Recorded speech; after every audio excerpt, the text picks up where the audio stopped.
In recent weeks, a series of truly disconcerting news stories have emerged.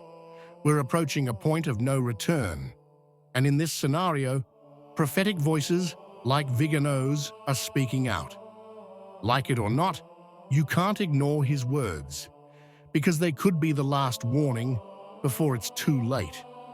In recent weeks, there has been a series of news reports, sometimes bordering on the paradoxical, which show how certain pastoral choices in today's church seem to completely ignore common sense and doctrinal coherence. Events that, if they were not documented, would seem like satirical inventions, but which instead reveal a silent but constant drift. A case in point is the one that erupted in the Archdiocese of Santa Fe, where Archbishop John C. Wester decided to readmit to the priestly ministry a priest who had abandoned the habit for almost 30 years. 10 of these had been spent in a public and civilly registered cohabitation with a male partner. Yet, without any public penitential process and without any visible sign of reparation, the prelate not only restored his priestly faculties, but he appointed him parish priest, dean, judge of the marriage court, and even his roommate in the episcopal residence. A decision that for many sounds like a resounding sign of ideological complicity rather than an act of pastoral mercy.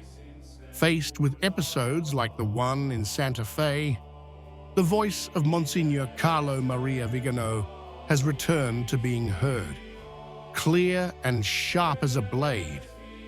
The Archbishop, for years now a lone but consistent voice denouncing the ecclesial crisis, has released a statement that is brief in form but explosive in content, in which he speaks bluntly of decades of deliberate infiltration by corrupt and compromised elements, with the vile complicity of the leadership of the Catholic Church.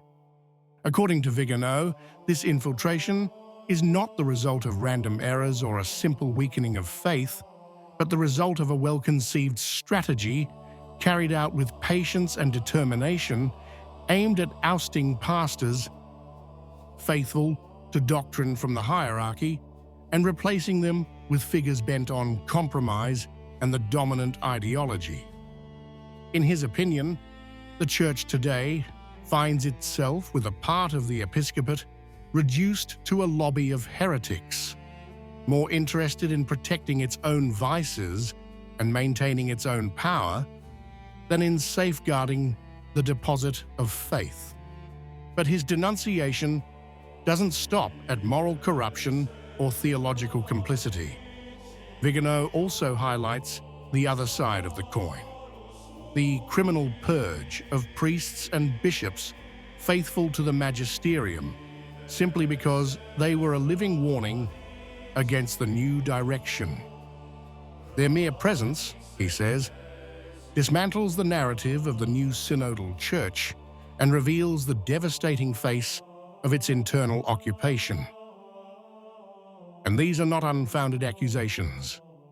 Recent cases of professors expelled from seminaries, of parish priests dismissed for refusing to bless irregular unions, or of clerics punished for denouncing moral scandals, fit perfectly into the purge the Archbishop describes. For him, what is happening is nothing more than a cassock-wearing version of the ideological cleansing that political history knows all too well.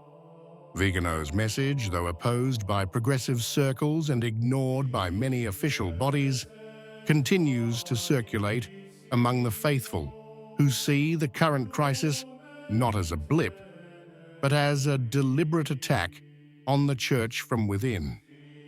A warning that, according to its supporters, can no longer be dismissed as a simple voice out of the choir, because the choir itself, looking at certain episodes, now seems to sing a different melody than the one handed down for 2,000 years. While the United States is witnessing disconcerting episodes like the one in Santa Fe, and while Vigano is launching his accusations of infiltration and corruption at the top, another piece of news has arrived from Brazil that seems to confirm his analysis. The appointment of a new bishop has in fact been announced, seemingly ordinary for those who only read the official press releases, but far from neutral if one looks at the prelate's profile. The new pastor is known for his full harmony with progressive pastoral lines and for his convinced adherence to the UN programs for sustainable development by the end of the decade. Behind the reassuring words of integral ecology and dialogue with the world lies a package of positions that include ethical relativism, birth control policies, and the promotion of the gender agenda, issues that have nothing to do with the Church's salvific mission. It is no coincidence that Brazil, with its strong Catholic presence, has become a favorite laboratory for experimenting with this fusion of ecclesial language and globalist objectives, as demonstrated by the direct involvement of several episcopal bodies in the preparations for the upcoming COP30 in Belém. From this point of view, the line traced by Pope Leo XIV appears clear.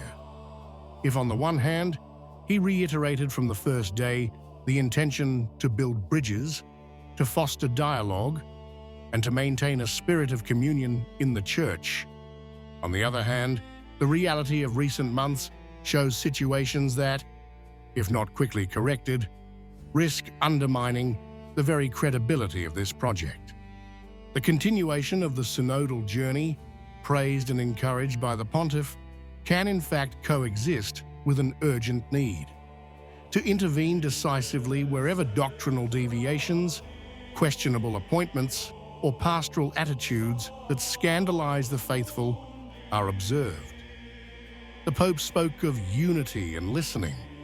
Now many expect these words to be followed by concrete actions to restore clarity and coherence to ecclesial life.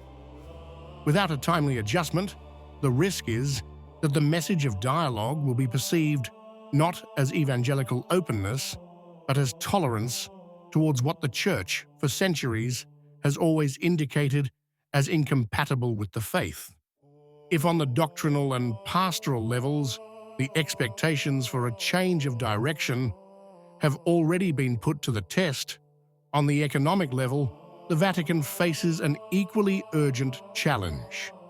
According to reports even from sources not suspected of hostility, such as America magazine, the Holy See's coffers are in dire straits.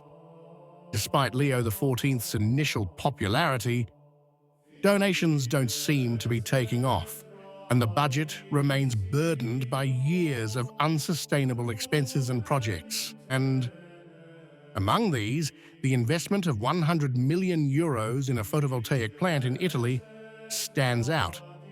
A choice that, for many observers, appears unrelated to the Church's true financial and pastoral priorities.